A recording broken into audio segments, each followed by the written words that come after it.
النهارده بقى هنفطر في وادي النيل، اقدم محل في اسكندريه بتاع اجزان والبان. لا حلو والله. جبنه بيضاء والله طعمها حلو.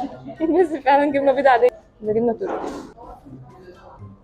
مميزه جدا جدا. لان دلوقتي لما بتروح تشتري من سوبر ماركت كتير بيبقى طعم الجبنه التركي ما بيبقاش فيه طعم بتاع المدرسه بتاع زمان كده اللي كان بيرجعك ايام الطفوله. بجد هنا مميز جدا. انا الجبنه تركي بالقشطه حلوه قوي. يلا بينا بقى ندخل على اللايف اللي مش عارفه ده بيتشرب ولا بيتاكل. هنجرب. اصلي اصلي بجد. هو انا ممكن اشرب يعني هو بالمعلقه صح؟ ده رز بلبن بالقشطه وعسل.